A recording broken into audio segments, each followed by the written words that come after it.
Hello. Waiting on everything to start working.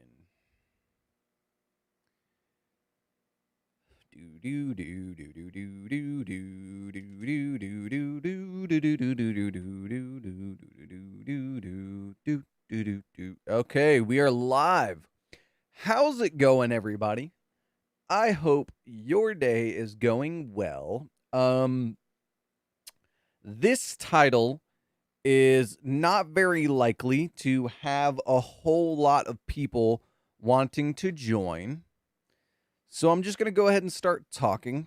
And yeah, we'll see how it goes. But today is a chill stream and here is why. Um Essentially I told you guys that my like a while ago. I told you guys that basically I have a whole bunch of medical problems. Like a whole bunch of medical problems. Well, um essentially my back's been like messed up for 3 weeks now. Um and because of that I haven't been able to stretch as much as I probably should. Well, because I haven't been able to stretch as much as I probably should, today when I was doing bench press, my neck got tweaked. So essentially sitting forward or looking up past that is kind of painful. So essentially I'm just going to be leaning back and trying to relax, and then I'm going to go lay down. Yeah, man. Uh, I was gonna play Apex, but I feel like leaning forward, in order to play Apex is gonna be bad for my neck. Um, Essentially, it just hurts, and yeah, I don't really know what to do. Even this position hurts. Every position hurts right now, so that's great. I'm gonna go ahead and start some music.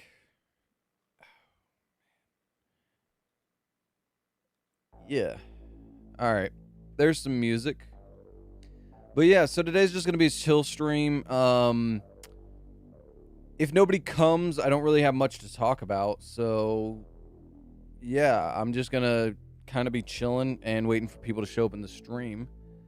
Um, I want to at some point do a movement stream. Man, my like arm feels like it's like losing circulation by like trying to hold my neck up.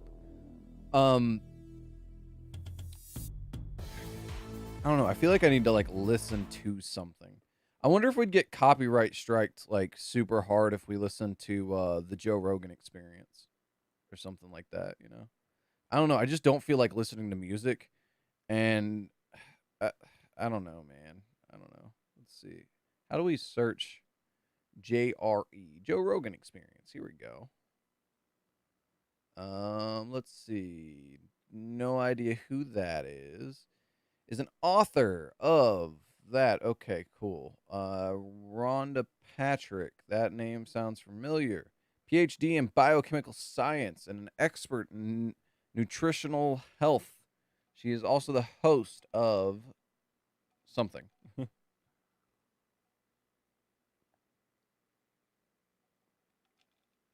see. Zuby. That name sounds familiar. Why does that name sound familiar? Is an independent rapper, public speaker, author, and host of Real Talk with Zuby podcast. I don't know why that name sounds familiar. Lex Friedman, Andrew Schultz, Mr. Pat and Jordan E. Cooper, MMA show, Evan. Yeah, okay. I'm not noticing a whole lot of people that I do know. So yeah, we're just gonna go ahead and we're gonna go with this person because I actually know who they are. So we're gonna mute the volume until it starts playing. But yeah, dude, I don't know what I did to my neck, but my neck is like painful right now. Very good to see you. Good to see you. It's been a year. It has been. It's been quite a while. Yeah, All right, so we're just gonna watch the JRE, but I'm gonna talk anniversary. over You some of it. I So am.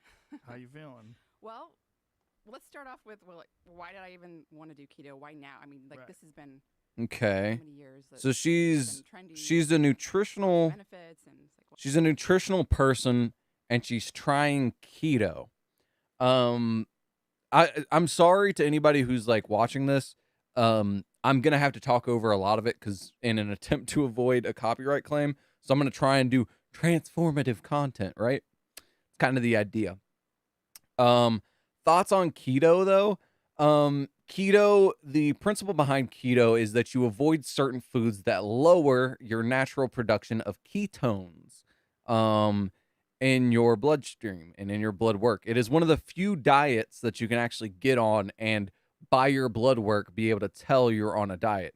I guess you could technically, in a good way, I guess is should be how I preface that. Because you can tell if somebody's vegan or vegetarian sometimes based off their blood work because they will be low in minerals that they should not be low in. So, but it's one of the few good diets that actually have a good effect on your blood work and raising your ketone levels. So overall though, I'm not a huge fan of diets. It's just not for me. A lot of diets are designed to make you lose weight. Um Vegan, well, like, how do I say this? Vegan and vegetarian have gotten taken over by the moral foundation of not wanting to eat animals, right? Like that's kind of what's taken over those. So those two diets, not really, but almost every diet is like, oh, I'm trying to lose weight. What diet should I try? Few diets are like general health. And the thing is, like, trying a diet can really mess you up if you don't know what you're doing. I would always recommend anybody who's thinking about trying a diet, go get your blood work done and pay for it out of pocket because a baseline blood work is not going to tell you everything you need. Ooh, insufficient balance. Okay. Um Baseline blood work that a doctor is going to offer you isn't going to tell you everything you need to know. You actually might even need to go to a nutritionist and have them put in the specific type of blood work you need. But I would go in, figure out what you're low in, and model your diet. I would not model your diet. Well, yeah, kind of. Basically, I would go in, see where you're at, right?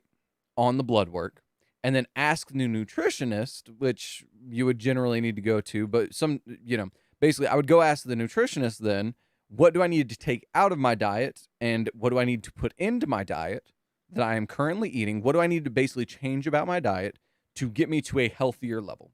That's what you really should do. And make sure that the doctor that you go to doesn't have an agenda. There are a lot of doctors and there's a lot of people in the medical field in general, let me put it that way, that have an agenda. And the more questions you ask, you can kind of figure out if they have an agenda. But if you go in and a nutritionist straight away recommends a diet without seeing your blood work at all, they probably have an agenda. Let's just put it that way. But yeah, so keto, I don't know. I wouldn't recommend anybody do it without, consulting a doctor or a nutritionist first. But keto is one of the better diets, I guess. As far as like anti-inflammatory, she'll probably get into more descriptive detail about keto and like what it's good and not good for.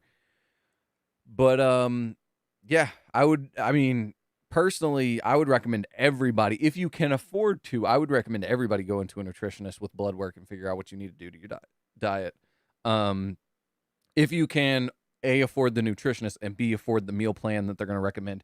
Almost every nutritionist is going to recommend you start eating whole foods and very low processed foods, which is expensive. So, automatically assume that you are going, like, my normal groceries is like $100 every 2 weeks or so, or a little bit less. If I wanted to just go with whole foods and or very low processed foods, you're looking at like, you're talking like $250, because I did it at one point and that's like close to what I was spending. So yeah, it gets, yeah. So basically consult a doctor, but let's just keep listening. I've ranted long enough about diets. Why did I start trying it out now?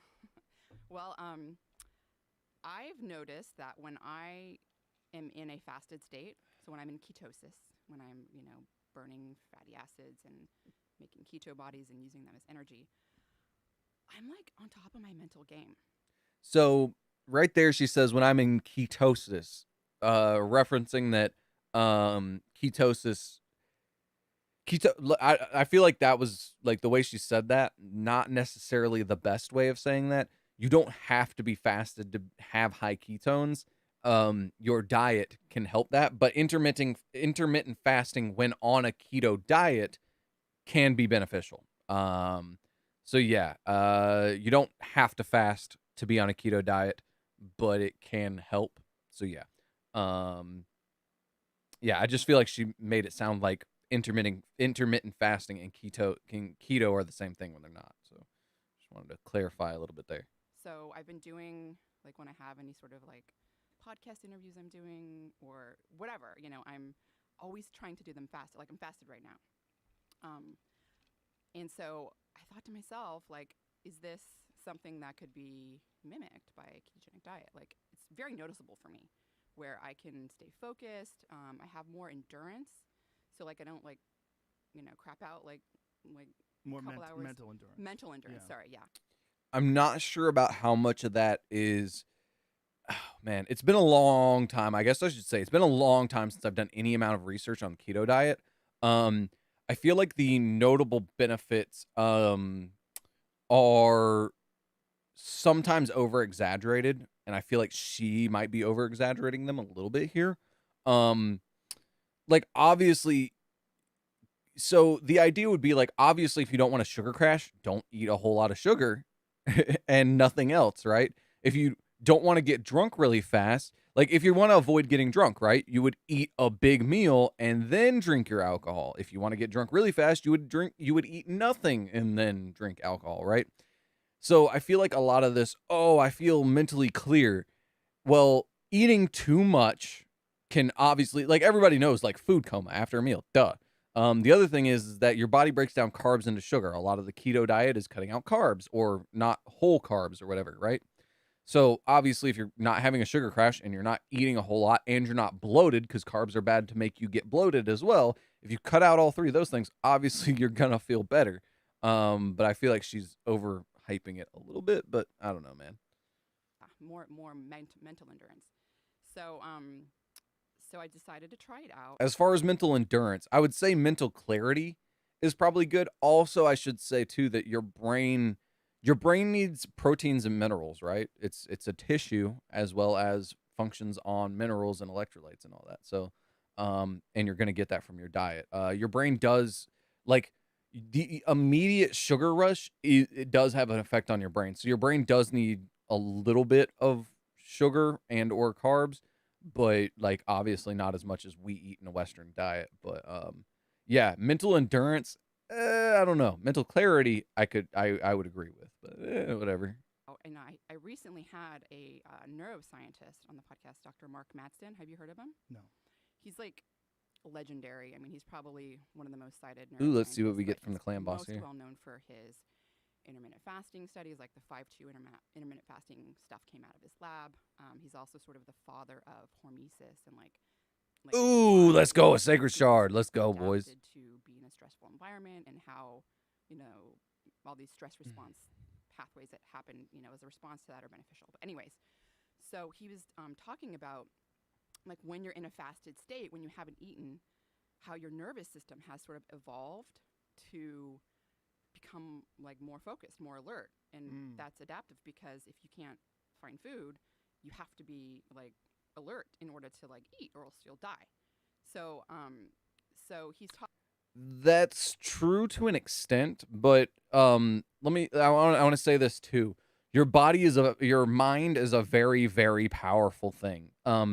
Being in tune with your own mind, and it's really hard to do. And I'm not trying to over advocate meditation, but meditation hugely beneficial at connecting your mind and body and allowing you to figure out things, like how to like knowing, how do I say this? A good example of this would be if you go to the gym, right?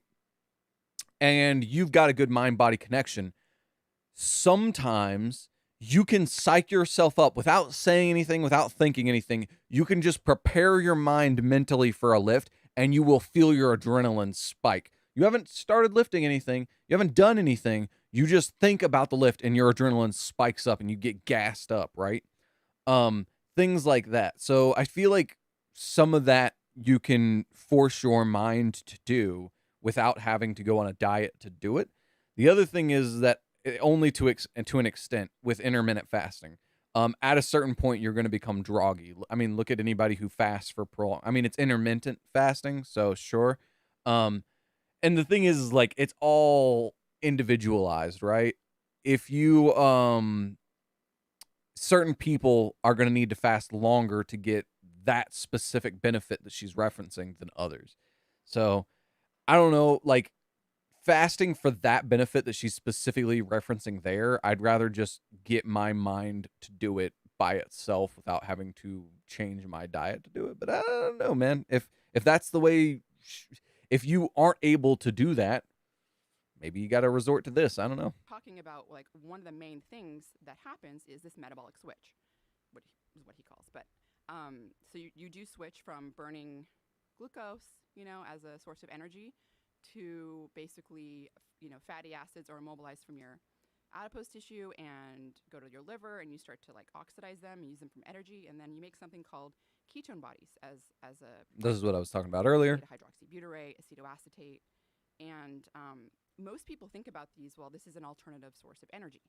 Crosses the blood-brain barrier. It is easily used by neurons and other cells as well. But it's actually an energetically favorable source of energy. So it actually requires energy to use glucose. Yeah. Okay. So that's what I was gonna say when she said energy favorable. I was about to correct that a little bit, but yeah, it's energy favorable in the sense of if you want to burn calories, because obviously burning energy is calories. A calorie scientific term is just energy.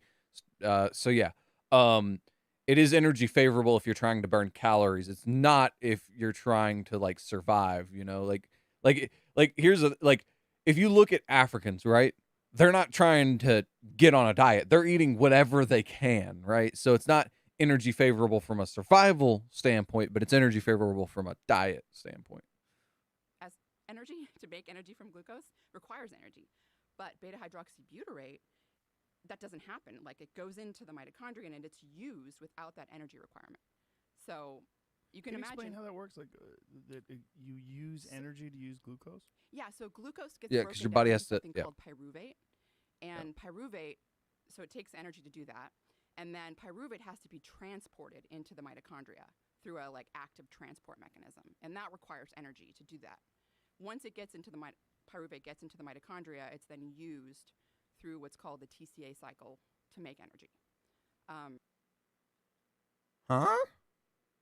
Why did it stop? Today's program is brought to you by Athletic Oh, it's an Greens, the most advertisement. comprehensive- Advertisements. Yeah, that's great. Thanks for the ads, Joe. Thanks for the ads. I feel like the ads were nowhere near this bad when he was on YouTube, but Spotify paid a lot of money, so they're gonna get what they want out of him. But yeah, I feel like, wait a minute. Yeah, so I might have said something wrong there. Okay, so yeah, I did say so. No, what I said wrong there was that yes, like glucose, your body doesn't. No, I feel like she's got that backwards. Your body doesn't require energy to use glucose. It does have to break it down, but it takes the energy from the glucose and breaks it. Like unless you're directly consuming the amino acid that she was talking about, your body still has to break down protein into that amino acid. And your body, it takes less energy for your body to break down carbs than it does to break down protein.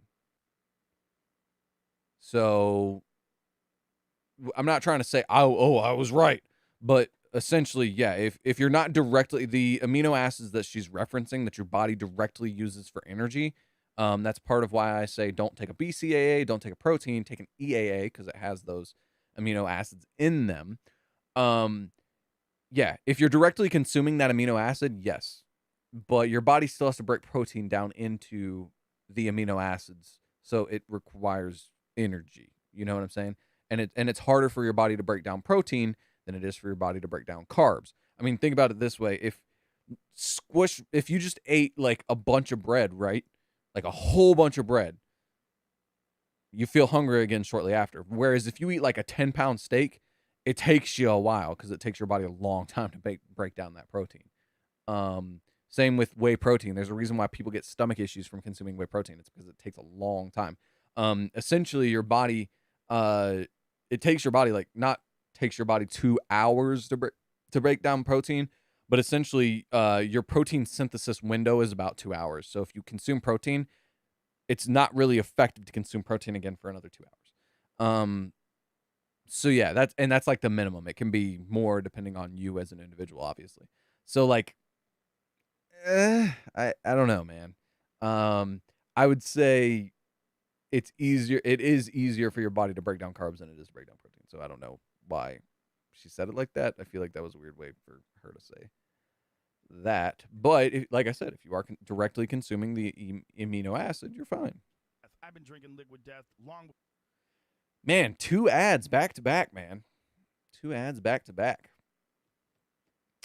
But yeah, aside from that, I'm not trying to like basically I feel like that was the first thing I kind of like not corrected, but I feel like was said weird. Almost everything else I've agreed with, I've just elaborated on because I'm trying to do transformative content here. So yeah.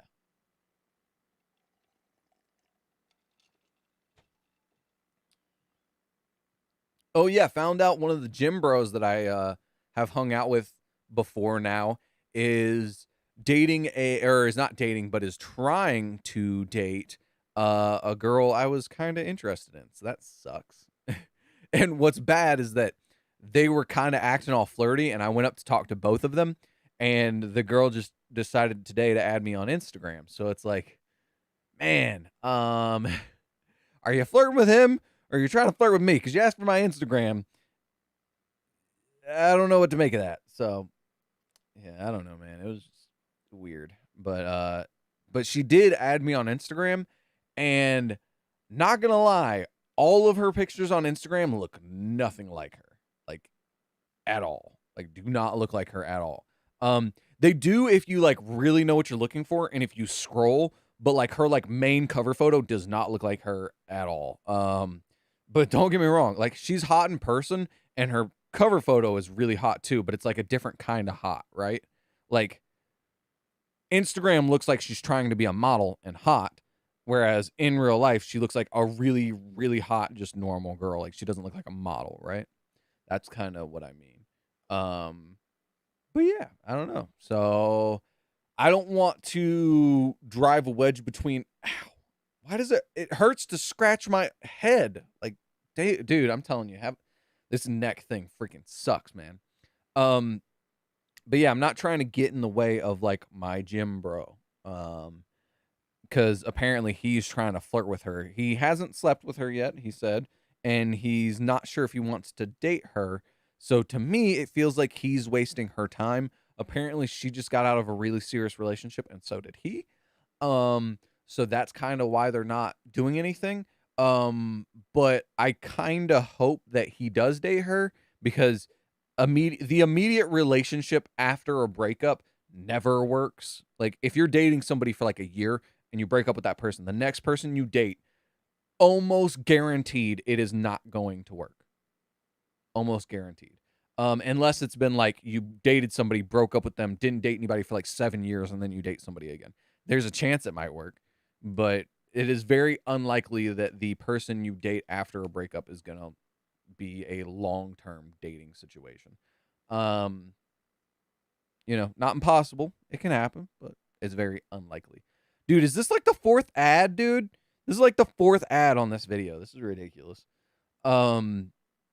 because each one's like a minute, and the first one was like 2 minutes. So that's like, I mean, they were like a minute and 30 seconds each. So this is like 5 minutes of ads. It's freaking crazy, man.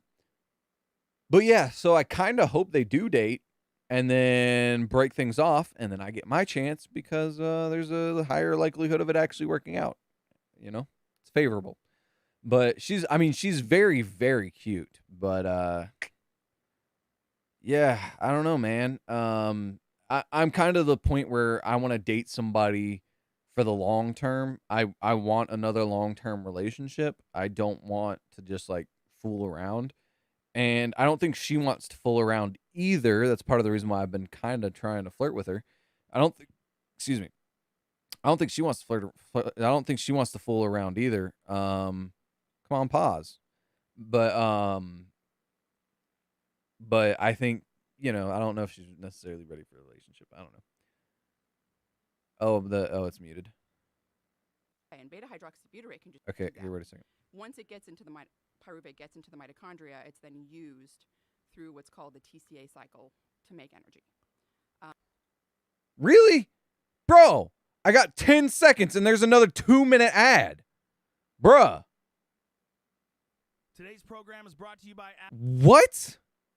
Dude, 10 seconds of the show and I get another 2-minute ad. We've been streaming for 26 minutes and we've gotten 3 minutes into the show. And we've had now, that was what, like closer to 7 minutes of ads. And now we've got we're going to be at 10 minutes of ads for 3 minutes of the show. Dude, Joe, this is why I stopped watching the Joe Rogan Experience right here. Because whenever he switched to Spotify, I watched like the first 2 or 3 episodes. And then it got to like this. This is ridiculous. 3 minutes of the show, 10 minutes of ads. That's insane. More than 10 minutes of ads, I'm pretty sure. Oh, man.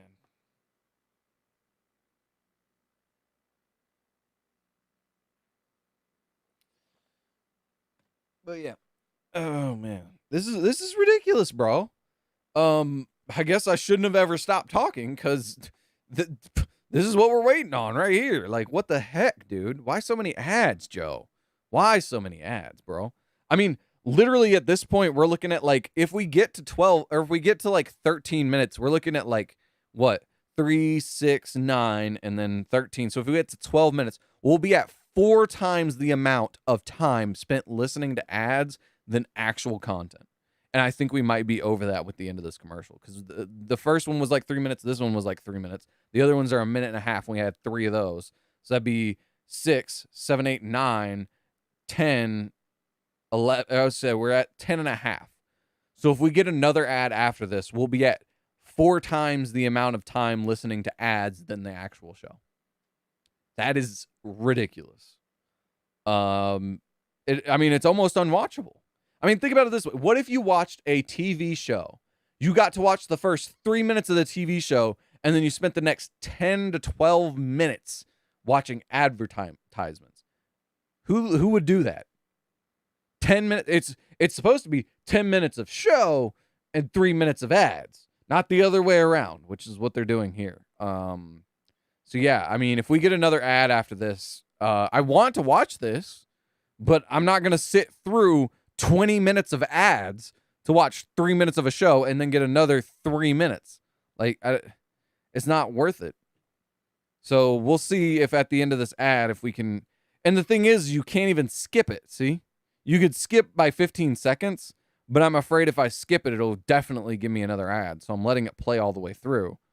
But I'm just wondering, like, why it's set up like this. Why did I get 10 seconds and then another ad? Yeah, we got another ad. Yeah. I mean, this is unwatchable. This is literally unwatchable. 20 minutes of ads, 3 minutes and 50 seconds or whatever we had of actual content. Like, I can't watch that. We've got an hour and 84 minutes of this podcast. And we've watched 3 of those and gotten 20 minutes of ads. Like, I'm assuming there aren't ads this prevalent all the way throughout. But just think about it. If this happens 3 times, that would be, I mean, we're getting close to 20 minutes. We got 12.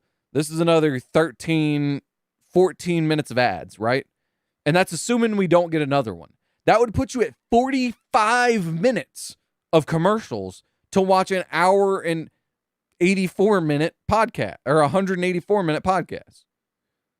So let's see, 90 minutes is an hour and a half. So that'd be, we're sitting at closer to like what, 3 hours, but 45 minutes of commercials for 3 hours of TV.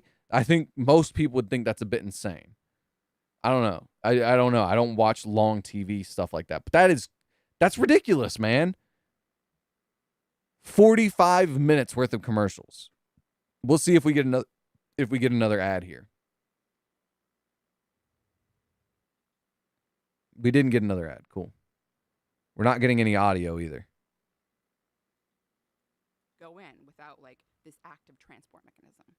So you're not requiring that energy to transport it in. Does that make sense? So you're making energy, but you're not using as much energy to make that energy.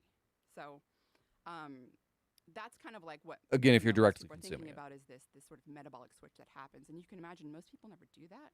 Like I typically, I was, I do a lot of time restricted eating where I'll eat my food anywhere between 8 to 10 intermittent hours, fasting. and then I'm fasting anywhere between like 14 to 16 hours a day.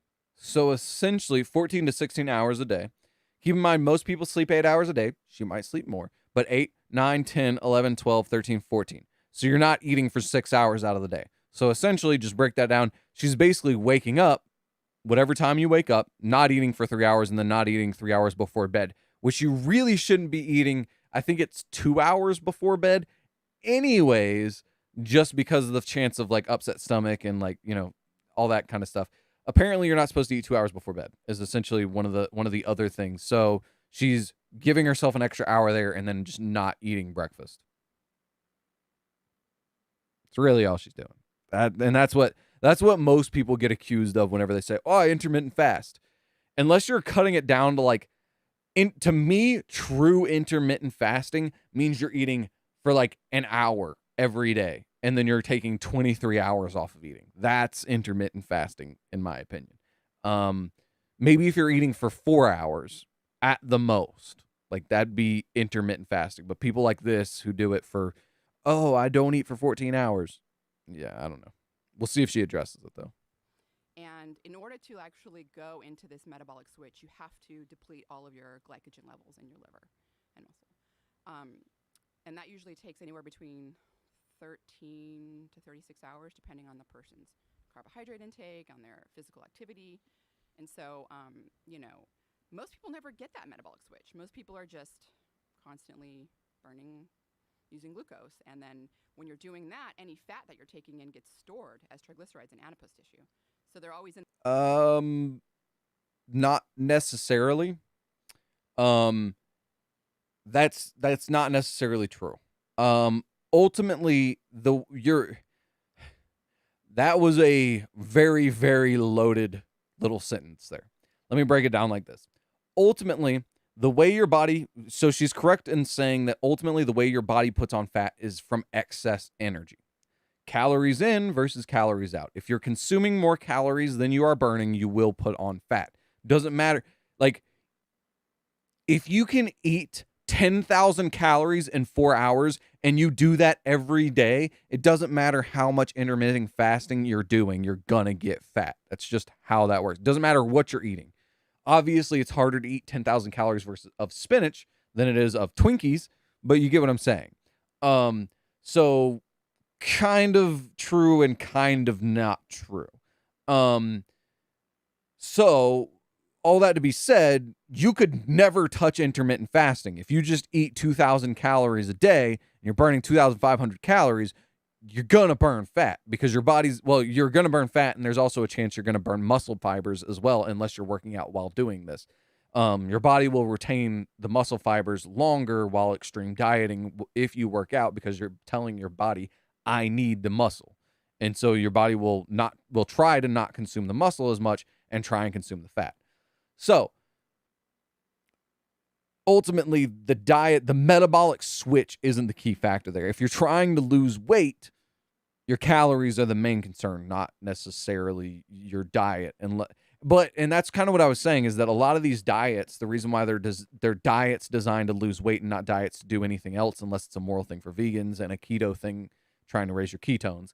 Most diets are for losing weight. It's because most diets, it's hard to, whenever you're switching to a new diet, it's hard to consume an excess amount of calories because you're trying to, figure out what you can and can't eat. So you spend more time thinking about food, you're less likely to overeat, and you're going to be calorie restricted because you're trying to find things that you like. That's why a lot of diets work, because it's actually calorie restrictive, more so than anything else. And it's calorie restrictive without you really realizing it, because not a lot of people want to count calories. So whenever they get on a diet, they're actually taking in less calories usually. So yeah, partially true about, your body converting excess energy into fat. That is true. But the whole metabolic switch being necessary, it's not at all. Not at all necessary. It can be beneficial. It is a compounding beneficial effect, but not necessary, like the way she's making it seem. It's in this like fat storage state instead of a fat burning state, right? And so, because most people are eating 3 meals a day and plus snacks, you never get there. So, with the anywhere between 14 to 16 hours, so what I typically was doing, I'd noticed that like I was really mentally sharp. And so as I extended that out a little bit, it was like really clear to me that Extended that out, I'm assuming she's meaning past 14 hours, which is kind of what I'm saying. Really, if you want to try intermittent fasting, I would probably say try and do 20 hours instead of 14. like not eating was like good for my brain in terms of like I felt smarter, I felt like I could focus more. Like, it was noticeable, like a nootropic effect, right? And so one of the other things that's probably Clarification, if you don't know what she means by a nootropic effect, there are plenty of vitamins and minerals that are essential for your brain. For instance, like alpha GPC. They're supplements, nootropics that you can take that are good for your brain. So basically she's saying like this diet was almost as good as supplementing with something. Which is kind of funny if you think about it, because it's like, oh, well, why don't you just supplement then? If you're looking for nootropics that are necessarily good for the brain, whether you work out or not, creatine has been shown to have good neurological effects. Alpha GPC. What's the other one? There's an amino acid that's essential to your brain, not necessarily for energy, but for man, what is it? There's like, if you look up, there's a guy on YouTube that actually covers it. If you type in alpha GPC, and it's a man, what is that guy's name? One second. Let me look him up. He does a lot of this stuff, so he'd be a better source of information than me when it comes to this stuff.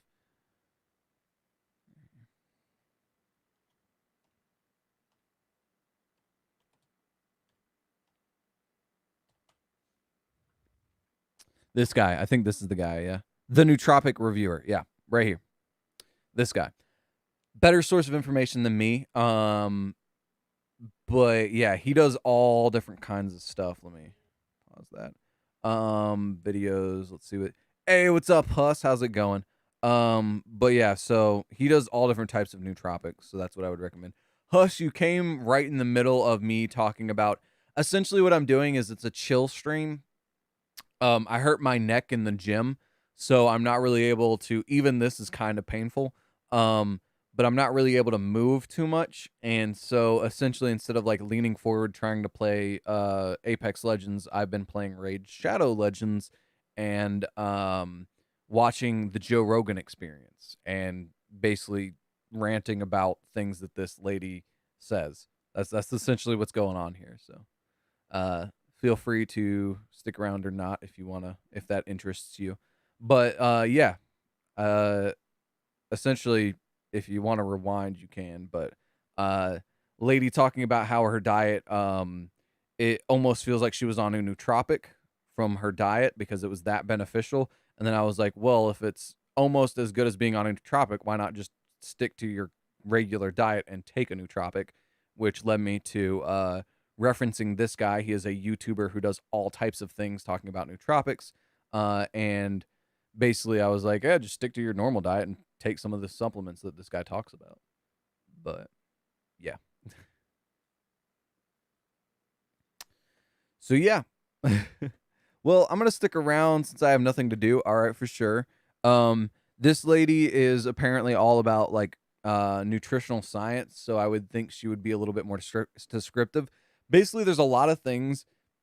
Excuse me. There are a lot of things that she says that are overly simplistic, or kind of like fudging the truth, not quite, the whole solution. So I kind of have been elaborating on Less well known things that I know about. Beta hydroxybutyrate, which is one of the major circulating ketones you do make when you're in ketosis, is that it is actually a signaling molecule. And this was shown by Dr. Eric Verdin. He runs the Buck Institute for Aging in Novato, California.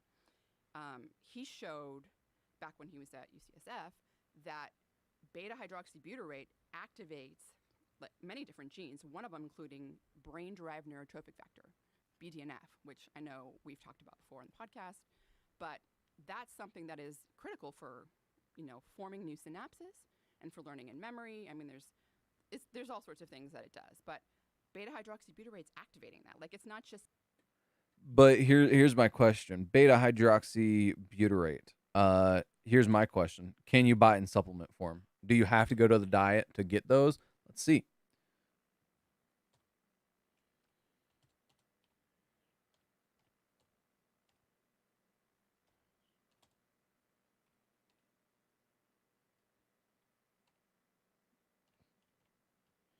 I have no idea how to spell that. Here we go. Beta hydroxybutyrate right here. Let's see.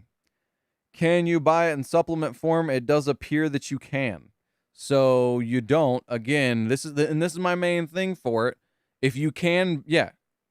If you can buy it in a supplement, do you necessarily need to go on a diet to do it? I don't know. So, yeah, beneficial apparently if as part of nootropics. I would assume that guy that I showed earlier on the stream, I would assume he has a review on taking it. But yeah, so you don't necessarily need to do keto to get the benefits of this thing that she's talking about. Not 100% necessary. Anyways, both of the Raid Shadow Legends accounts are doing Clan Boss. This one's going to be done first, so we're going to go ahead and go here. But yeah, I don't know. There's a lot of things that she says that I'm like, I don't know, man. Something that's being used as energy, like it's like changing gene expression. So that got me really interested. It's like, wow, this is something that like could be possibly also activating BDNF. Maybe that's partly why. I mean, it's a hypothesis, but it seems like something that people could test, and it seems kind of, Also, I want to preface this too, which is that yes, technically it's kind of like melatonin, right? Or testosterone. If you supplement with it, your body it makes it harder for your body to produce it because it's already getting it. So it's like, oh, I don't need to produce this. There's a lot of studies basically showing that long-term use of melatonin is not necessarily the best for you because your body stops, or it hinders your body's natural process to produce it. Kind of the same thing with roid monsters. The reason why people have a stigma of, oh, it's going to shrink you down there. It's not because it actually does shrink you down there. It can shrink your balls because your balls are literally shutting down because your balls don't need to produce testosterone anymore. So yeah, it can do that. So there's an argument to be made here, but at the same time, forcing your body to produce more of something, not necessarily like you hear about all the time, these dudes who are like gym bros and they don't want to take testosterone, but they take all these natural supplements to try and maximize their body's production of testosterone, and they start getting bad side effects. Yeah, it's because forcing your body to produce something that it doesn't normally produce from a diet can, but long term can also not be beneficial. So I don't know. Basically saying that whether you go the supplement side or you go the forcing your body to do it side, both can be good or bad. But yeah, I've been using a macro for Destiny 2, in order to farm XP, and man, it's been taking long. It's been 2 or 3 hours, and I still need 7,200 or sorry 729k XP. Hey man, I mean, sometimes with macros, like with Raid Shadow Legends, obviously I don't leave this power hog of a PC on overnight. But I do have a laptop that if I'm gonna farm something like that, I load everything up on that laptop and just let it run through the night. Yeah, a lot of times macros aren't, or setting up a macro to farm XP isn't necessarily the most efficient. I mean, it can be, but it also sometimes it's not, because sometimes you could like go on a higher XP earning mission, but it requires you to play it, and you can't really set up a macro to do it. But yeah, man, yeah, macros to farm XP take a long time. I mean, you might just have to set it up and go to bed and wake up tomorrow and hope that it's done. You might have to do that. It makes sense, right? Mm-hmm. And so that was something that I was like, wow, what if I could do? So I asked Dr. Mattson, I was like, there's lots of differences between being in a fasted induced ketosis and a ketogenic diet, but there's also a lot of similarities. And the similarities are, one, you're making lots of beta hydroxybutyrate. If you do the ketogenic diet right, we can talk about that. But and so I was like, wow. See, this is what I was talking about earlier, though, when I was saying she says you're making a lot of this chemical. That's the thing, is it's not energy. It's not energy free, which is kind of the way she was trying to make it sound. Your body does have to change things in order to make said compound. So glucose versus protein, your body does break down glucose easier than it breaks down protein. The other thing that overlaps between the two is that you produce a lot of GABA. GABA is the neurotransmitter that's typically more of an inhibitory type of neurotransmitter. I'm sure Dr. Dom D'Agostino has talked about this. I think I even remember him talking about it before. That GABA is increased on both, ketogenic diet and when you're in like a fasting induced ketosis. And GABA is also, she's saying these two diets like they're not the same. They're not, but the thing is that I would argue that going on a keto diet would be more beneficial than trying to achieve ketosis from intermittent fasting. And it's all about what you're trying to achieve. If you're trying to achieve ketosis in a healthy way, possibly going on a keto diet is better than trying to achieve it through intermittent fasting, for most people.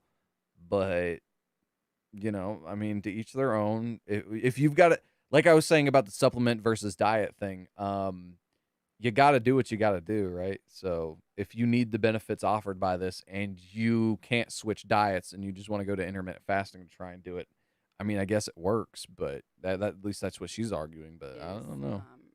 It kind of has an anxiolytic effect, so like helps calm you a little bit, but also seems to affect, and this is what, some researchers think the reason why a ketogenic diet is so beneficial for like drug-resistant epilepsy is through GABA, because it quiets down the neurons that have been excited through glutamate. So like right now we're like having an intellectual discussion and we're like intellectually engaged, and so glutamate's being fired, right? And it can do a lot of damage. Like glutamate, having this like constant electrical activity, like very stimulating. You need something, like if you didn't have GABA, you'd fry your brain, like without it, like with too much glutamate. So it can cause something called excitotoxicity. And so GABA kind of counters that. And so anyways, they also do some sell of the GABA things that I'm noticing now supplements that as I've been well. on day 12 or 13. For one, it's been incredibly hard. So I've been measuring my beta hydroxybutyrate levels daily, sometimes more than, once a day, of course. And to be in like mild ketosis, like legitimately mild ketosis, like I think, you want to be somewhere between like 0.9 and like 1.2. I mean, that's like mild or mild to moderate. And Excuse me. I can't tell you how difficult it's been for me to first get to that point. It took several days, and it's See, like I think this is why I'm saying if it's been really hard, literally sometimes just saying, okay, I'm done. I need to go buy groceries and throwing out everything that's not on the diet and then only buying things that are on the diet. I feel like that's easier to do than trying to almost starve yourself into producing ketones. You get what I'm saying? Like I feel like for most people, instead of thinking about your diet, you think about it one time while you go shopping and then you just make the food that's in your house and you don't eat out. Like I feel like that would be easier than trying to starve yourself into ketosis. And I get it, that's an over exaggeration for, effect of trying to point it out. But like trying to reach ketosis from intermittent fasting, I guess it works. Obviously, she's in a low stage of ketosis from intermittent fasting. But if she's complaining about how hard it is, I don't know why you wouldn't just go on a keto diet. I feel like that would just be easier. But I mean, but here's the thing though, is dietary changes takes longer. So like shocking your body into being into ketosis like you'll get into ketosis faster from intermittent fasting because your body's freaking out and wondering what's going on. But arguably, I would say would probably be healthier and easier for you if you just do a keto diet and just eat that way. Like I don't know why she's going about it this route. Maybe she just wants to eat what she wants to eat, and so she figures, I'll do it this way. But I don't know, man. It's just it's not like it's a backwards way to go about it. Obviously, if it works, it works, and if it works for you and you need to do it that way, I mean, then yeah. But I don't know. It's just weird to me. Just weird. As far as what I am doing over here on Raid Shadow Legends, I'm clicking through a bunch of stuff, getting my free resources, and then another thing that I am doing is I accepted a clan quest on Raid Shadow Legends that I am afraid I might not complete for my clan. The quest is to get a certain amount of rare shards, or sorry, rare heroes from mystery shards. And as you can see, I only have 63 mystery shards. I had 1,300 mystery shards. I am down to 63. And out of that 1,300 mystery shards, the goal was to get a certain amount of blue characters, aka rare characters. I have managed. Most people said, "Oh yeah, as long as you've got close to 1,500, you're probably good." At this point, I've probably opened close to 1,500, and I'm five. I'm 5 away from getting 20 heroes. So yeah, I'm basically really hoping to open these shards right here and get blue characters. I only need 5 more, but with the luck I've been having, that's not gonna happen. So that's what I am attempting to do. Hey, there we go. We got one. We need 10 more slots. So I'm going to make some food. We're going to listen to this. I'm going to rant. But basically, I'm trying to get blue characters is what I'm going for. I've got 2, so I need 4 more. Let's listen. I think people, probably like 90 to 98% of people that think they're doing a ketogenic diet, they're not because Really? I That think so. that is actually a good thing that she brought up. And so that might be her argument for why going on fasted keto instead of going through intermittent fasting to be on to get higher ketones. That would be actually a good argument that I didn't think about, is that there are a lot of people that think they're on a keto diet and they're really not.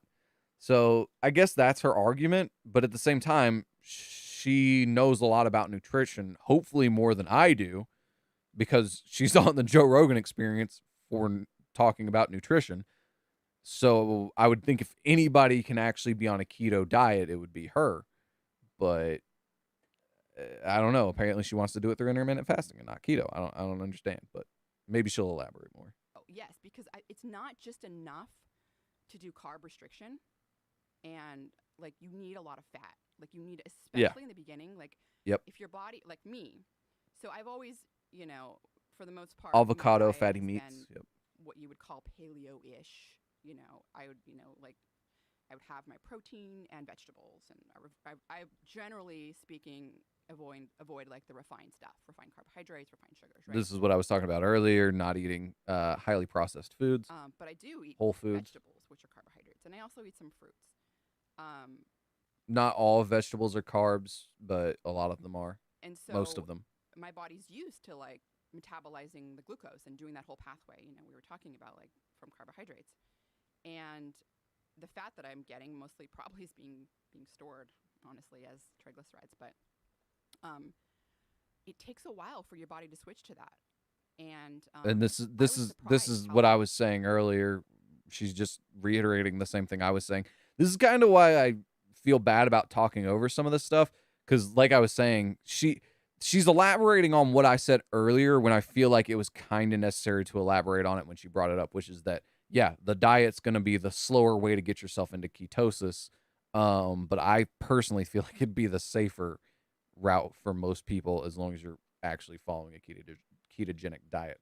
Um, but yeah, now she's elaborating on the fact that it's a slower process. But you know, Long because I thought, well, I don't eat all that refined stuff, so it should be easy. It's just a little.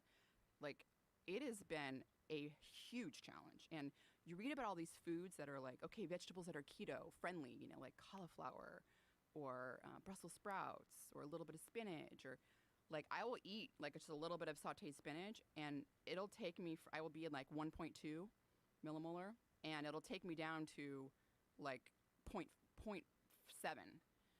Um, so it'll but kick me out.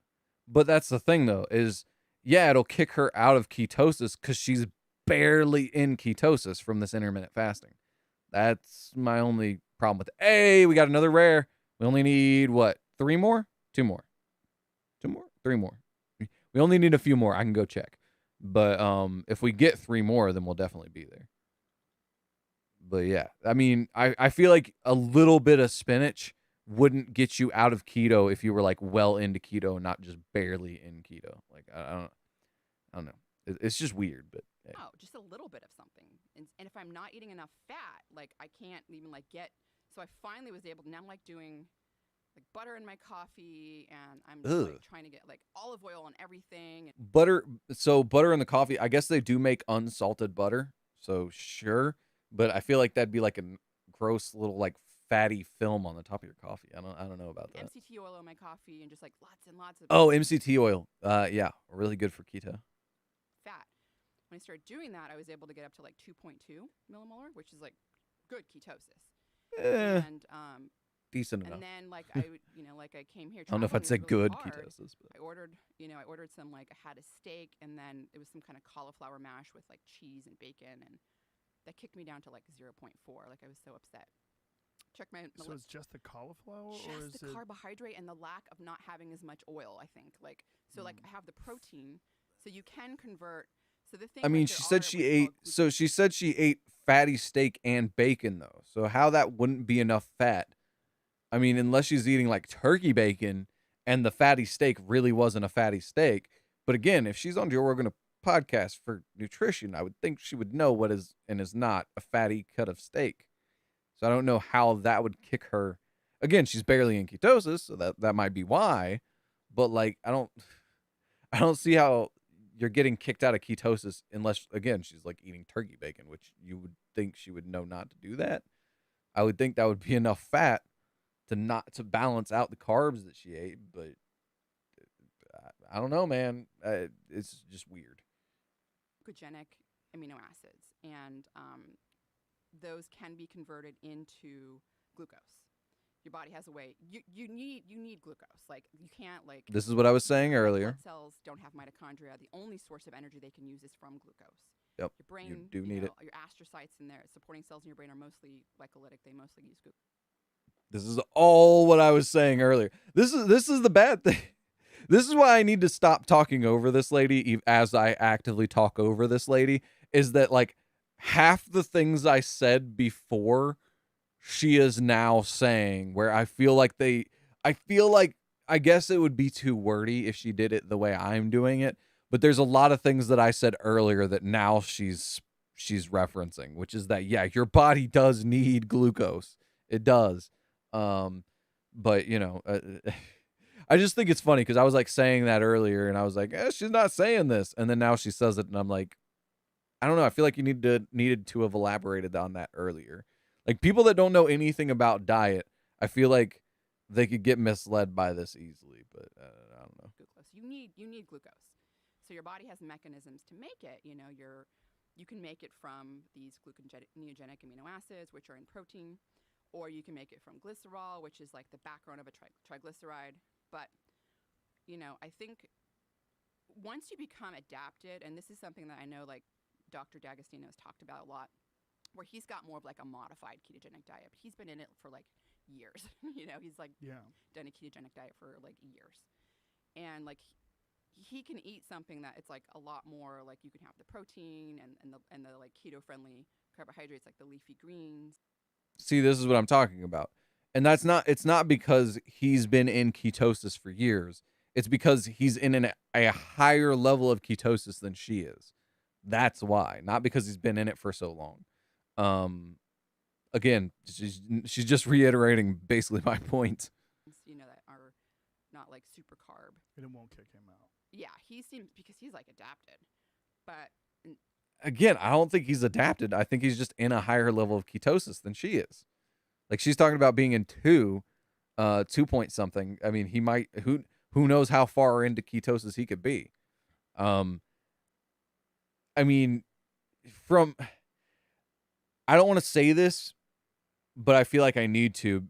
The reason why I don't want to say this is because I don't have the paper in front of me, but I'm pretty sure I've seen a paper basically saying that the keto diet is less effective over time. It basically takes more and more to continue to get a heightened level of ketosis. Like as your body adapts, like if you add a new stressor, like a diet, the more your body adapts, the less stressful it becomes to maintain that diet. So again, I think he's just better at keto than she is. And you could argue that's from experience, but as far as like a biological adaptation, I would think it would be harder for him to achieve a higher level of ketosis than it would be her if she was doing the exact same things he's doing. I don't know though. I don't know. Whatever.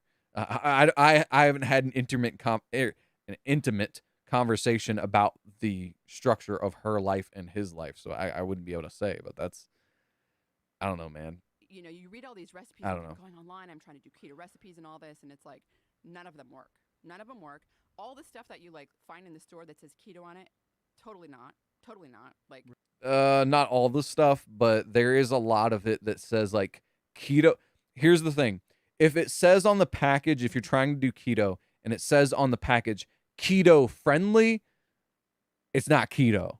It's better. It might be better than some other options of something in a similar category. Like if you eat chips and it says keto friendly chips or whatever, it might be better, but unless it directly says it's keto, and even then she's saying everything, I think that's a bit of an exaggeration.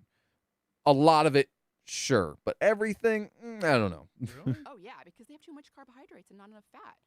It's like, and then they do this thing with net carb, fiber. I'm telling you, like if people were to measure their that is a good point that she brought up, that unless you know a lot or not know a lot, because I wouldn't say I know a lot, but unless you've researched a lot about it, that is one reason why she could possibly be saying this and thinking that. Again, I don't think it's everything that says keto isn't actually keto. A lot of it's not. You can get a product, right, that says keto friendly and it says 0 carbs. They can hide carbs by labeling it as fiber. So a lot of things that say 0 carb can actually have carbs that are labeled as fiber. So that was something that she brought up that I kind of was in the back of my brain, but I forgot about it. So yes, some things they disguise their carbs by calling it fiber, which it kind of is. But at the same time, if you're trying to do a keto diet, you want less carbs, you'd want to know that. And I'm glad she brought that up because I completely forgot about it. So yeah, I think, again, not everything, but there are a lot of things that say keto that, yeah, I agree with her sentiment, but I think she's overblowing it in the sense that not everything, a lot of it, but not everything. Levels of beta hydroxybutyrate, they would know like this. It's and not. what is the best way to do that? Is the best way to do it through ketone strips? Is the best way to do it through like a breath electrolyzer type deal? How to test I ketones. is what it's personally about. always think blood is the best. I'm not an expert. Like, I haven't actually. He was asking what's the best way to test through strips, through breath, through blood work. I would I would agree with her that blood work is definitely the best way to know what your actual levels are. The problem is that if you just ate a meal, your blood work's obviously going to change over the next hour or two. So if you eat a meal and you want to know the immediate estimation, breath. If you want to do strips, that's going to be like an immediate estimation of what you just ate because some of that's going to be in your saliva and all that. So yeah, I would say doing both can be beneficial, but if you want to know where you're at, right at like blood work's really great at telling you where you're at that exact moment when that blood was drawn. That's about it. Again, that could all those markers could change, including your ketones could change in an hour or two after you've eaten a meal and it started to digest. So I don't know. Me while watching this stream, yes, I completely do not understand. Sorry. I'm sorry, Huss. I'm sorry if this is a little bit over your head. This is the kind of thing whenever I say like I watch a lot of stuff that I don't think would necessarily convert well to me talking about it in the stream. This is kind of like I'm researching a lot of this stuff that like I wouldn't talk about any of this. I wouldn't talk about the keto diet because I'm not on a keto diet. I wouldn't talk about any of this stuff or any of this knowledge that I have in my head unless I'm prompted to. Like when PP talks about anatomy and physiology, I'll talk a lot about it because I know a lot about it. Most people aren't going to come into the stream and talk about a keto diet. I'm sorry, Huss, if this is a little over your head. Basically, what basic thing here, if you're ever considering a keto diet, I would consider doing a lot of research.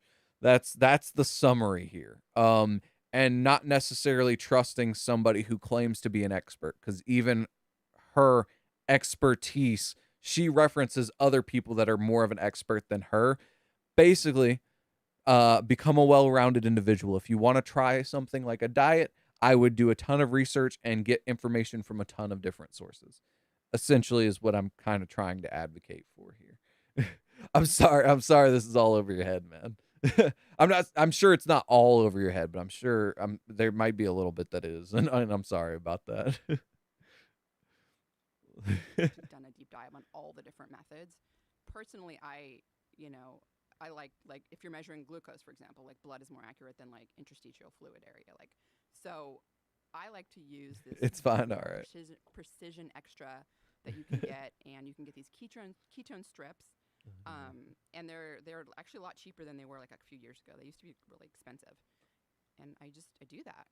And I think that's the way I prefer. I mean, maybe there's some accuracy in some of the other ones, but I don't really know, honestly.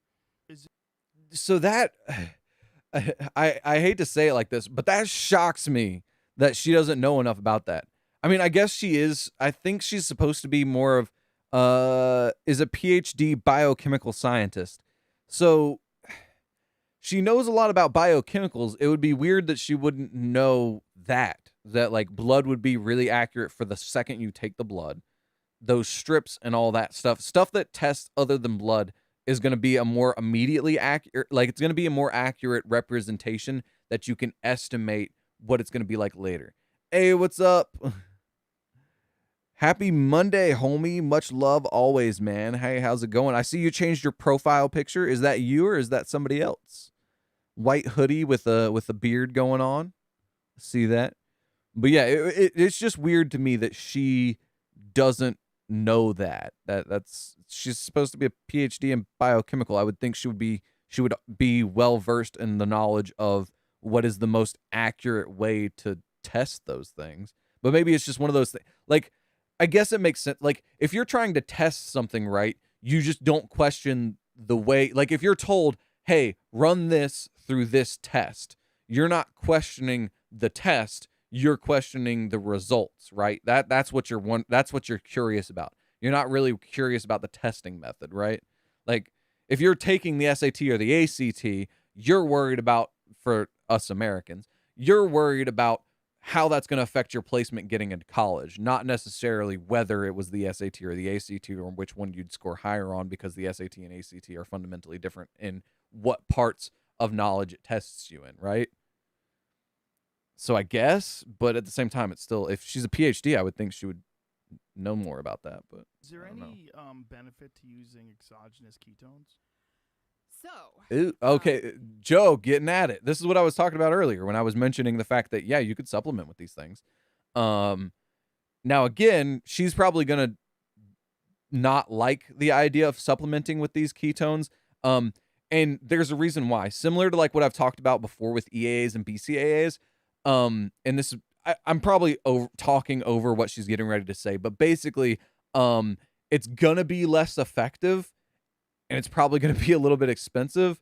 But like like I said earlier, when I was talking about this earlier, there's a benefit and a cost to both.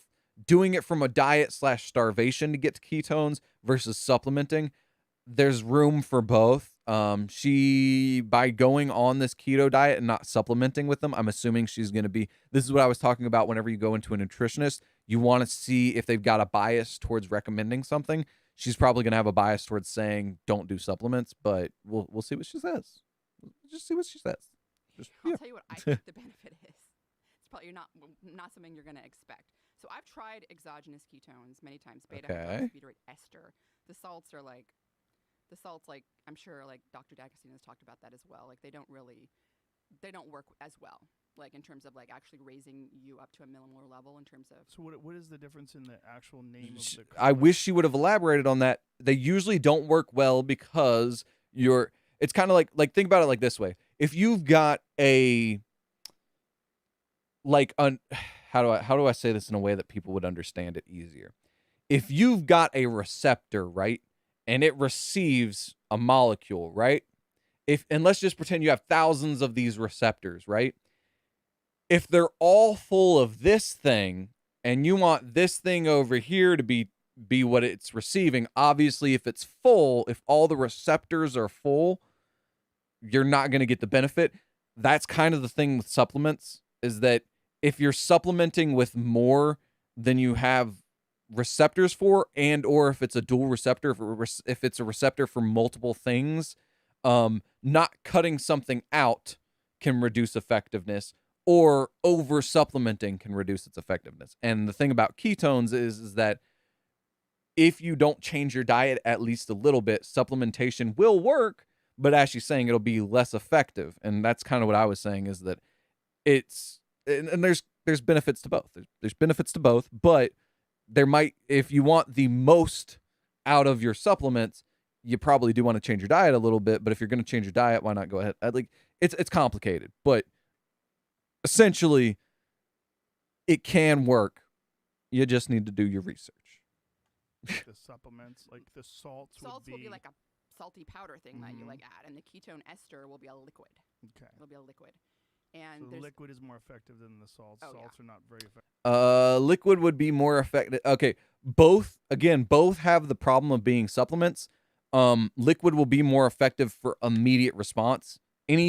Almost anything in liquid form, your body is going to absorb it faster because it has to do less processing and less breaking down for it to work. Let's see how I can say this in a way people will understand.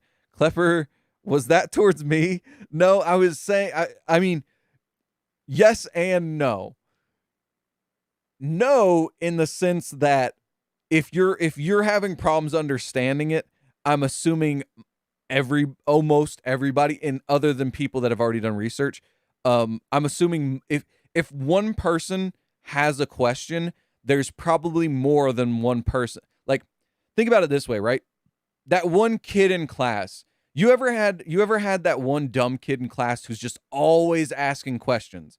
I guarantee you that dumb kid has asked a question that you had because and saved you having to ask because he already asked for you. You get what I'm saying? Like, if one person in an audience doesn't understand something, there's probably 10 people, depending on the size of the audience. There's probably more than that one person who doesn't get it. So that means the content doesn't explain it well enough. If you've got a question about something, there's probably more than just you. So in that sense, no, but at the same time, yes, because you brought it to my attention that I'm not like talking on too high of a level, but I'm not explaining well enough. Let me put it that way. So yes and no. But like it wasn't meant to be directed at you. It was just that you brought it to my attention that I wasn't explaining things good enough. So yes, you brought it to my attention that I need to elaborate. So thank you for that. Not very much at all, and plus they like can give you GI distress and stuff. And that is also true. Over supplementation of anything can cause problems, like making your stomach ache. Sodium or calcium, depending on what it's complex to. But so to break that down, what it's complex to, usually a lot of these amino acids and other chemicals that are can be broken down too much and basically destroyed by stomach acid and stuff. A lot of times they're bound to things like calcium and things like that take a little bit longer and are a little bit harder for your stomach to break down, so that way they can absorb later on in the digestive process. So yeah, that's what that phraseology. One of the things that's interesting about the beta hydroxybutyrate exogenous ketone esters, and I've tried a few different brands. They all work pretty well. They'll raise you up. Like if you, for example, if you drink like the whole serving, most of them are like. This is why I need to stop talking over, because she's now exactly saying what I was saying, which is that that it's a good short-term thing, and yeah. Anyways. 30 mils. They can take you from 0 to like 3.3 millimolar, like that. Oh. I mean, like ketosis that I haven't been able to achieve yet from 12 or 13 days. See, this is what whenever I said 3 earlier, talking about the other dude, that's what I was saying. Sorry. I keep talking over her and she elaborates. I just feel like she doesn't elaborate when she needs to. She's elaborating like 5 minutes later on something that I was talking about like at the beginning. But it is what it is. Diet. And so you can experience some of the like effects, but it also has the effect of lowering your blood glucose at the same time. And it's like, this is something that researchers are actually looking into, like, oh, this could potentially help people that can't regulate their blood sugar levels, you know. And this is only through exogenous. And that is one good. That's one thing that I will say about a lot of these diets is that, like she was talking about the epilepsy. One of the things that she was talking about was about how this can be beneficial towards epileptics that are not really receptive to drugs. And now she's bringing it up about people that have blood sugar problems. There's a lot of diets like, for example, one of the ones that people are always like, oh no, it's not true, but it actually might be, is that Jordan Peterson's daughter, she went on an all meat diet. And she says she had an autoimmune disorder, and she said it cured her autoimmune disorder. I don't know how much I would say it cured. There's a difference between curing something and treating something, right?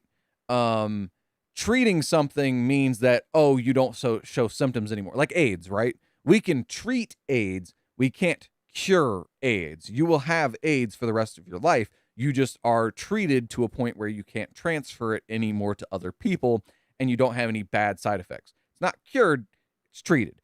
And I guess supposedly this carnivore diet for Jordan Peterson's daughter has treated her autoimmune disorder.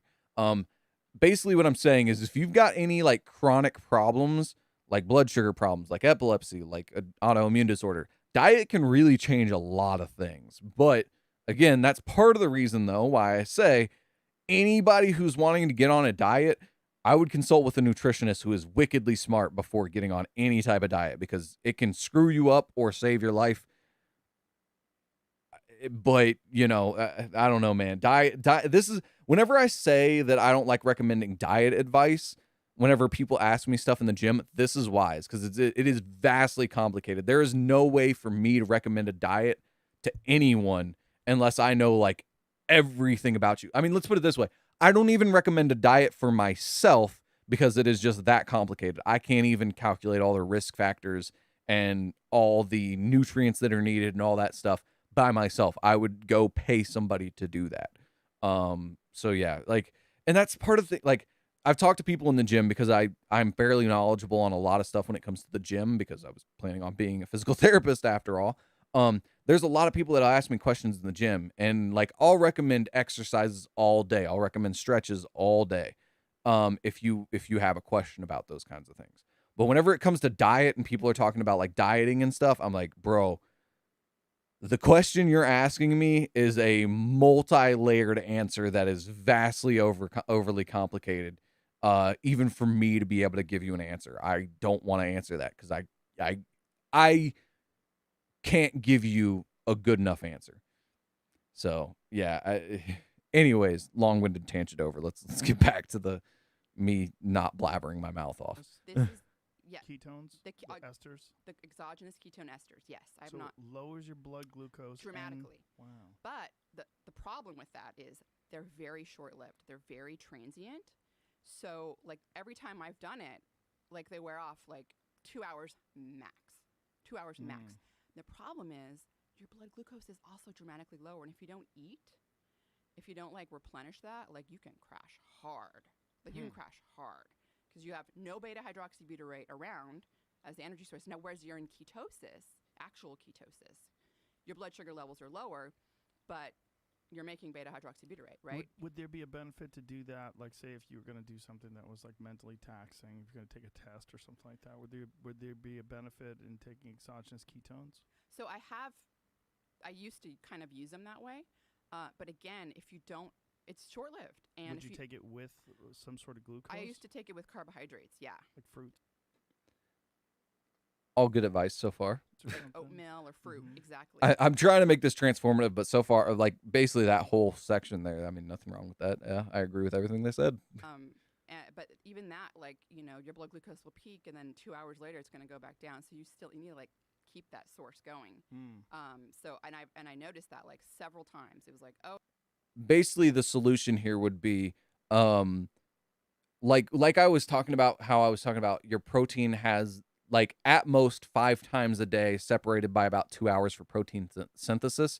You want to separate meals with protein by like 2 hours.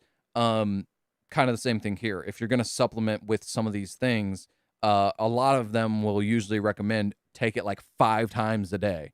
It sounds like if, like she's saying, it lasts 2 hours, you're in ketosis for 2 hours based off the supplement. You probably want to take the supplement multiple times a day if you're artificially putting yourself into ketosis. Not artificially, but you get what I'm saying. If you're artificially putting yourself into ketosis through using these supplements, you probably want to use them more than just once a day.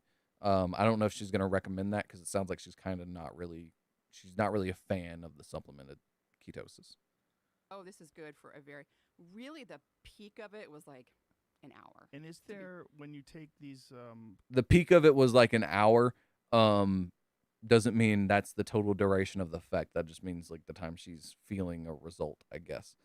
But yeah, like you don't feel yourself being in the primed state for protein synthesis every 2 hours, but you are. You know, it's kind of one of those things that, I mean, if you feel an effect from it, you're probably taking too much of it. And you know, it's kind of like, right, you'd want to like, and that's kind of why diet is better than supplementation for the most part, but not necessarily. Basically, keeping it a steady state is always going to be better than peaking up to where you actually feel an effect from it and then crashing back down and then trying to, you know, make a snake out of it. You want to make it as flat as you can. Diet is going to be the easiest way usually going to be the easiest way, unless you're like, I feel like there's no real way to explain that in a better way, but like people talk about supplementing with testosterone, right? And people talk about getting like gyno and stuff from overdoing it in testosterone. One of the ways to mitigate that effect but still get the same levels of testosterone in your body is, instead of taking testosterone 1 time a week, take it every day, and then it lowers those peaks and valleys and evens you out a little bit. Kind of the same thing with the supplement. If it only lasts 2 hours and you're getting an effect from it, you're probably taking too much and need to take less, but multiple times throughout the day. Probably kind of same thing as like protein synthesis, probably up to 5 times a day every 2 or so hours. But I don't know if she's going to elaborate the way I just did on that. But ketone esters, is there a number of them? Like, is there an amount you can take in a day? The amount of times you can take it in a day? Joe asking the right questions here. People, Sweet. I mean, some of these companies that make them claim you can do it more than once a day. I know people that do it. Personally, I think the benefit of the ketone ester is, and I'll tell you what I've used it for. I Mhm. tried the mental stuff, but so getting someone who you think will benefit from ketosis, from a ketogenic diet, getting them to do it, like this diet is hard. It is hard. It's hard. I can't like emphasize it. Like Yeah, oftentimes supplementing it is supplementing. If you're trying to get specific benefits from the diet, supplementing it is easier than trying to get somebody to change their whole diet. Um, but it's all about what you can convince somebody to do, right? But yeah, she didn't really elaborate on that the way I was hoping she would. Maybe she'll elaborate more here. Sorry. actually doing it, like I'm telling you, I think people think they're doing it and they're not. What they're doing is just a low carb diet. It's different. Mm-hmm.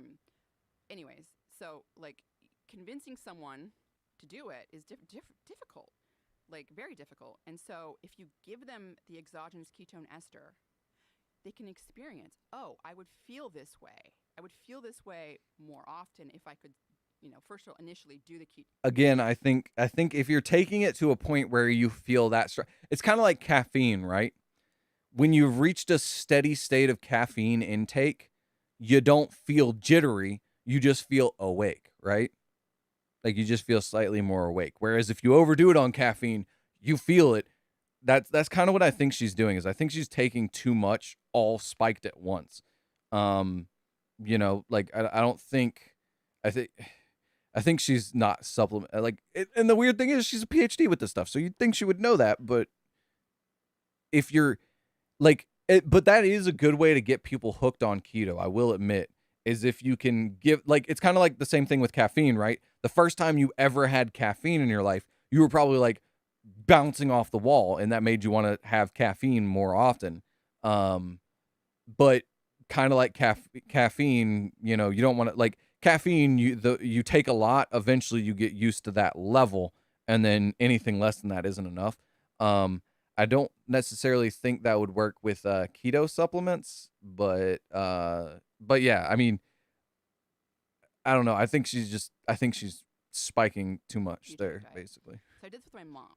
So my mom has two types of motor dysfunction tremors. She has essential tremor, which is the kind of tremor.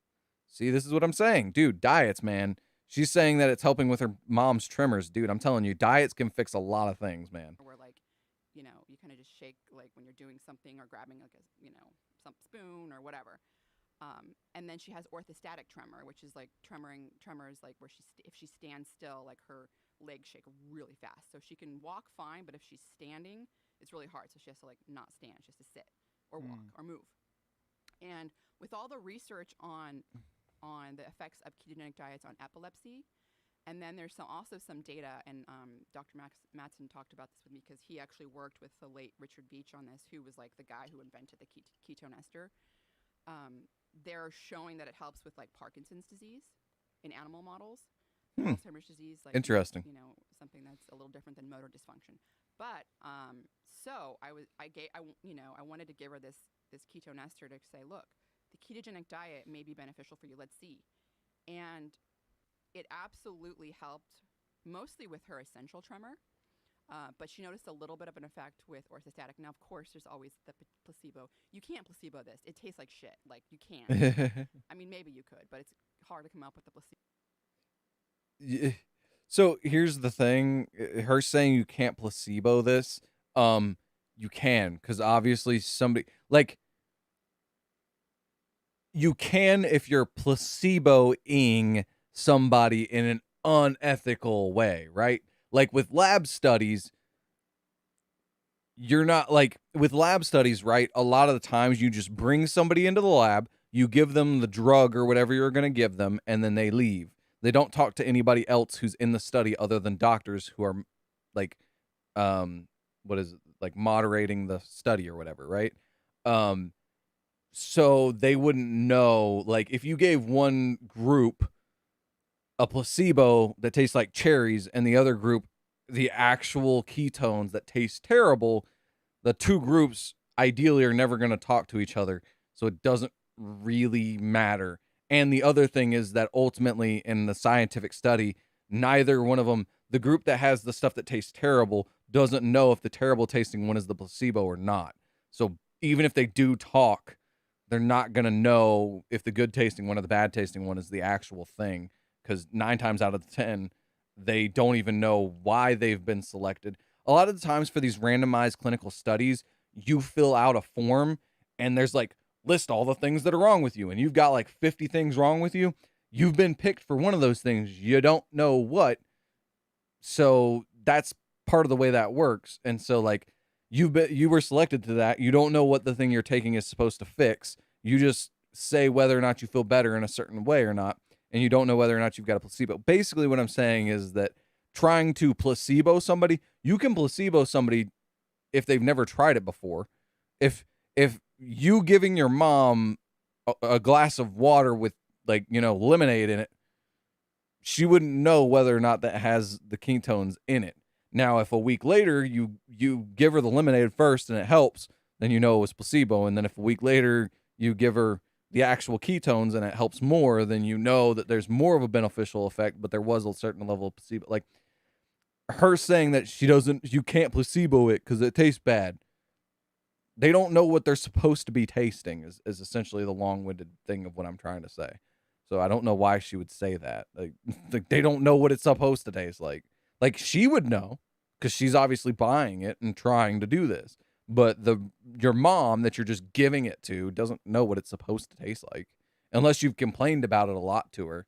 Then maybe she would know, but that, anyways. Placebo. I mean, people drinking this are like, okay, I'm getting a ketone ester. I've tasted it. Yeah. It's rough. Yeah. So, it's kind of like Gasoline. there's always that, right? Yeah. So, so she's done this enough times. It also helped with her migraines. Helped with her migraines. Migraines are so to elaborate, migraines are caused by blood flow in the brain being all different types of way, but ultimately it's blood flow in the brain. So if keto, I don't know how, and it would be, let me put it this way. It would be too big of an assumption for me to assume why keto helped with her migraines, but there are several hypotheses going on in my brain as to why that worked. Of which I probably shouldn't elaborate on because that would be a little above my knowledge, but that is interesting that it would do that. Good to know though. And there's like literature, a body of literature out there where it helps. Ketogenic diet's been shown to help with migraines. But okay, well I need to look that up actually. I don't know. I don't know if I'll have time to read it. These clinical research papers and all that she's referencing here, very wordy, very long to read, very dry. So unless there's usually a summary, but sometimes the summary, like there's usually like a big huge block of text at the top that's a summary of what the study has shown, as far as in this specific case keto affecting migraines. But sometimes those summaries aren't telling you enough. And also, anybody who's summarizing something to you, there's a chance of bias happening. Again, like I was saying with the nutritionist thing, there's a chance of bias. So if they're trying to prove that there is a connection between keto and migraines, they might bias it towards one way. Whereas if they're trying to disprove, they might minimize something. You know what I'm saying? So ultimately, reading the clinical paper in its entirety can be very beneficial instead of reading a summary. It's kind of like how people complain about the news and people just reading headlines. It's kind of the same thing. It's a little bit more in depth than just reading a headline. Like obviously, if you just research something up and it says on Google, oh yeah, article showing migraine and keto being beneficial. Yes. Okay. The next step to being more knowledgeable would be to read the summary, which is going to be a lot of reading, but not nearly as much. And then the next best would be reading the entire clinical paper. And the very best would be actually participating in the scientific research behind the scene and getting it's kind of like living your life story versus writing a book about your life story, right? There's a certain level of knowledge that comes from actually participating in the study.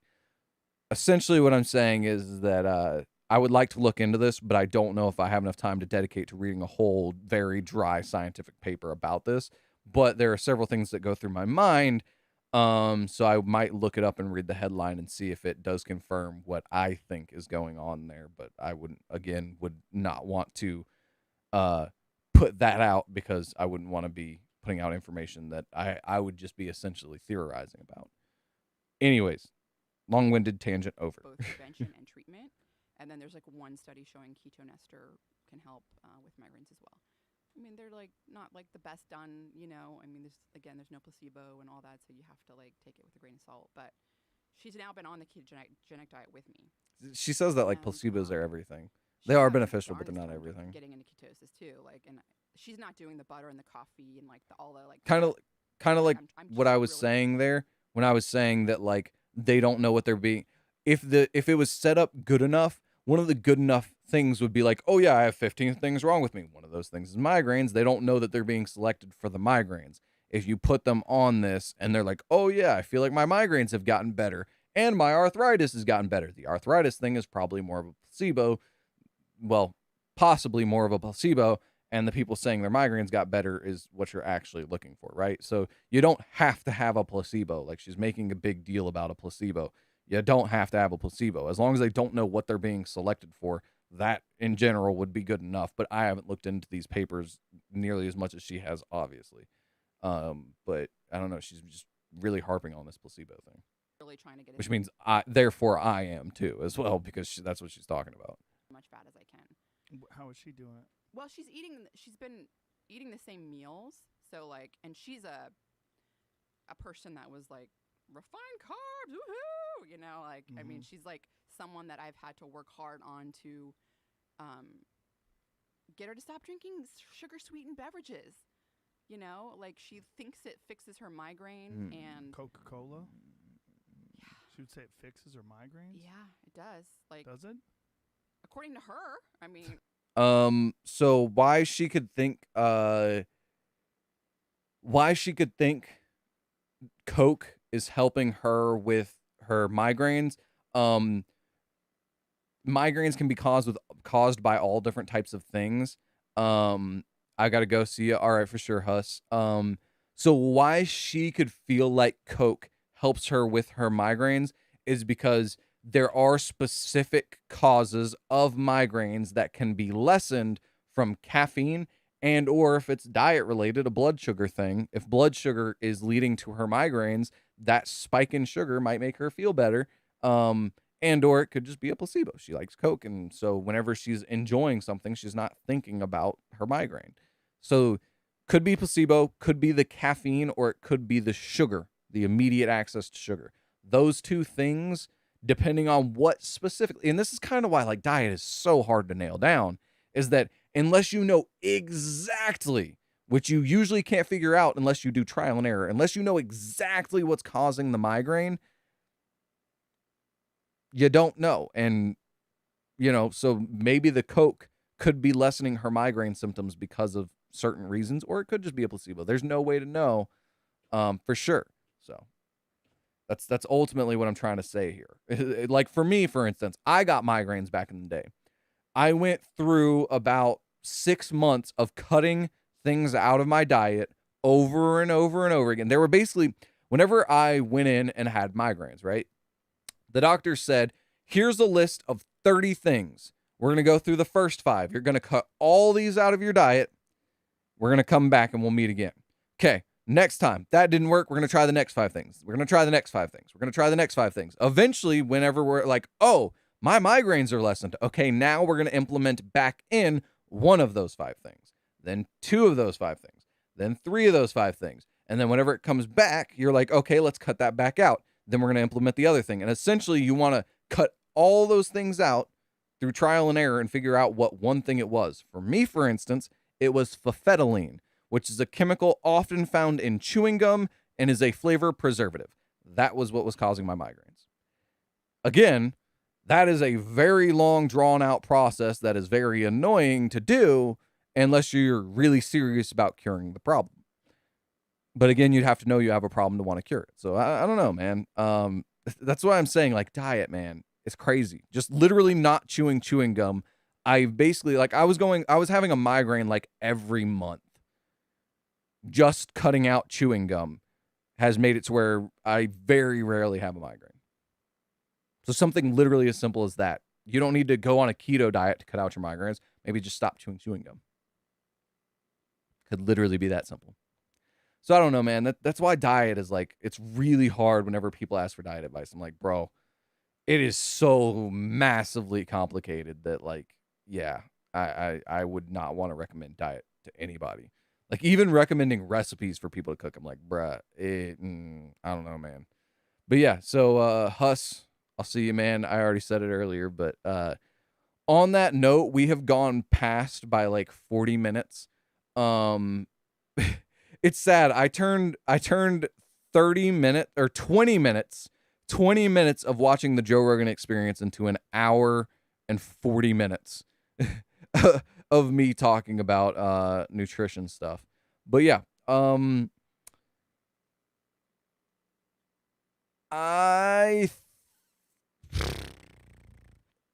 don't know if I'll watch the rest of this on a stream at another date, but yeah, if you guys who watch this in the future and are not currently watching it live, if you liked this, please let me know in the comment section down below.